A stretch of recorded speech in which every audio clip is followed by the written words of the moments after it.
জগন্নাথ দেবের প্রচুর লীলা কথা আছে। এইরকমই একটি লীলা কথা আজকে আমি শোনাবো। কর্মাবাই ছিলেন জগন্নাথের খুব বড় ভক্ত। তিনি একদিন ভাবলেন, জগন্নাথ দেব সারাদিন তো অনেক কিছু খায়, অনেক কিছু ভোগ লাগে, কিন্তু রাতে যখন কপাট বন্ধ হয়ে যায় তখন তো তার আর কিছু ভোগ লাগে না। এই ভোর 3টের সময় তাই তিনি উঠে তাড়াতাড়ি করে খিচুড়ি রান্না করেন। ভাবেন যে জগন্নাথ দেবের তো খুব খিদে পেয়ে গেছে, তাই তিনি 3টের সময় বাসি কাপড়েই সঙ্গে সঙ্গে জগন্নাথ বলদেব ও সুভদ্রা মহারানীর জন্যে খিচুড়ি রান্না করে খুব ভক্তি ভরে ভগবানকে ভোগ নিবেদন করে আর এক মনে ডাকতে থাকে। সেই সময় জগন্নাথ দেব অমনি কর্মাবাইয়ের কাছে এসে খিচুড়ি খান।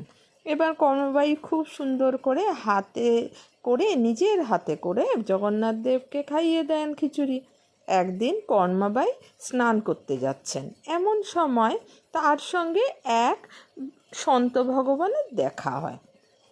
কর্মাবাই তাকে প্রণাম করেন আর বলেন যে উনি চান করতে যাচ্ছেন। তখন সেই সাধুজি বলেন, এ কি কর্মাবাই, তুমি এত দেরিতে চান করতে যাচ্ছ? তখন কর্মাবাই বলেন, আসলে জগন্নাথ দেবের না খুব খিদে পেয়ে যায়, তাই আমি সকাল সকাল ওনার জন্যে ভোগ রান্না করি, ভোগ রান্না করে তাকে খাইয়ে তারপরে আমি চান করতে আসি। তখন সাধু বলে, এমা ছি ছি কর্মাবাই, তুমি স্নান না করে শুদ্ধ বসন না পড়ে তুমি আগে ভগবানের ভোগ নিবেদন করছো, রান্না করছো, এটা তো ঠিক নয়।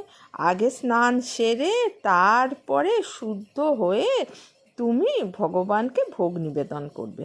তো কর্মাবাই ভাবলো এটাই তো ঠিক কথা। সাধু মহারাজ যখন বললেন তখন তো তিনি শাস্ত্রজ্ঞ, তিনি ঠিকই যে বলেছেন।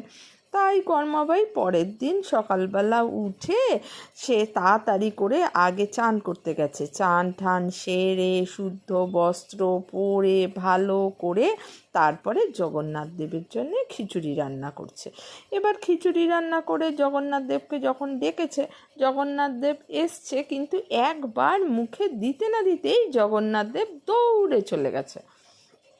তার কারণ হচ্ছে জগন্নাথ দেবের মন্দিরের কপাট খোলার সময় হয়ে গেছে, পাণ্ডাজিরা সব এসে গেছে, মন্দিরের দরজা খুলে গেছে। তো জগন্নাথ প্রভুকে তো মন্দিরে দর্শন দিতে হবে সবাইকে, তার জন্য জগন্নাথ দেব তাই চলে গেছে।